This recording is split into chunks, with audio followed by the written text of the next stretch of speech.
School reopened this morning in Riverlea in the south of Johannesburg, here at the high school, where 11 classrooms were completely gutted last week after a fire broke out. It's believed it was an arson attempt. A case has been opened by the police and investigations are still ongoing. This morning we're here as the school learners returned to the schoolyard, finding out that many of them would have to now be housed inside the hall, as well as other arrangements that have been made. But to get more on this, I'm going to bring into the conversation and to get an update from Steve Mavona here at the school. We were here last week when the fire broke out. This morning, schools reopened. What's the situation like, and what contingency plans have been made to ensure that teaching and learning can continue? No, thanks very much. We have promised that we will be delivering mobile units. As you can see behind me, we do have 4 classes which will be housing grade 8 learners. Interimly, learners are in the school hall because we are waiting for the delivery of the furniture, because they could not, deliver because the period was too short. So we are just waiting for them to deliver. By the end of today, furniture will be at the school. So effectively tomorrow, the grade 8 learners will be utilizing their mobile units, and moving forward, we will then have plans about the refurbishment of the band block and on how we're going to be managing that moving forward. We know that a bathroom is also affected. What plans are made to ensure that hygiene will continue and sanitation will also continue? Interimly, the boys are using the school hall toilets, and we will be providing them with chemical toilets as an interim measure.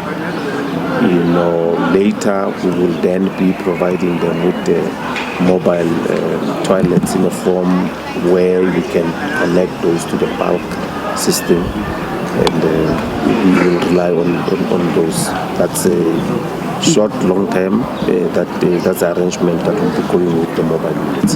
We understand that a case has been opened with the police. Is the education department more clear as to what was the motive maybe, or what led to the fire breaking out at the school? No, unfortunately that would not be in our purview, but we know that the police are investigating, and we are giving them space to do that. As soon as they have something, probably they should be in a position to update on their case. But there are community members who are willing to provide them with information. We are assured that probably they've interacted with them, which they can be then assisted with this case.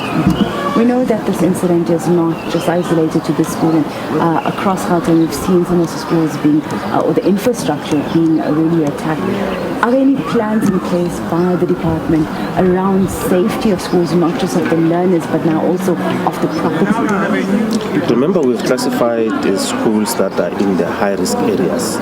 By that we mean that those areas will be probably prevalent with violence or criminal activities. We then said, let's provide security to those schools. But other schools are not in high-risk areas. Like this school is not in a high-risk area, is not classified as such. So we'll rely on the patrollers that will normally come from the community safety, our sister department, and working very closely with them to say, in the event of anything, police gave us an assurance that if cases are reported or incidences are reported rather, the response will be then swift. And we have seen that previously where police then attended to our incidents and complaints, speeding.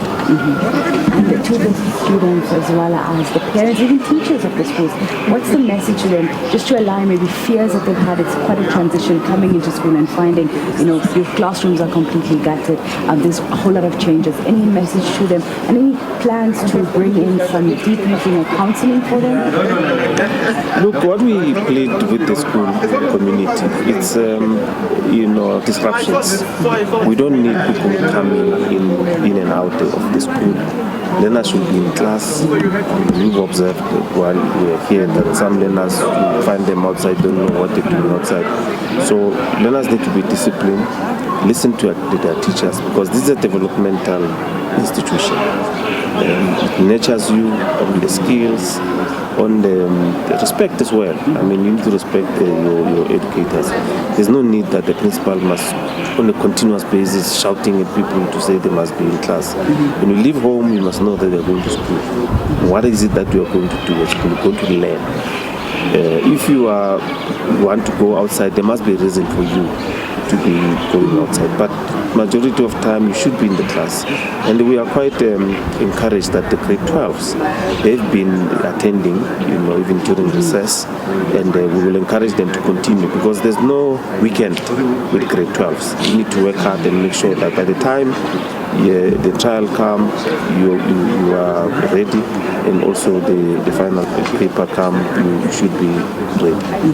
Thank you so much. That was Steve Mubona here at Riverlea High School here in the south of Johannesburg, getting an update on the situation here at the school following that fire that left 11 of the classrooms completely gutted. We're getting updates from the SGB as well as from the Department of Education. What we understand now is that mobile teaching units have been provided to the school to accommodate some of those learners that have been left without a classroom, but also to ensure that teaching and learning continues without disruption. One of the biggest messages today is that they want to ensure that no disruptions are made to that school curriculum, and that especially the grade 12 learners are able to write exams without any delays and any jeopardization of their schooling, but also talking around sanitation concerns, as one of the bathrooms were also affected, but also just the emotional well-being of the students coming to school, finding out that their school infrastructure has been attacked. We'll continue to bring you more on the story, trying to get an update from the police where they are on the criminal matter as well. But for now, I'm Hasina Gori from Riverlea in the south of Johannesburg.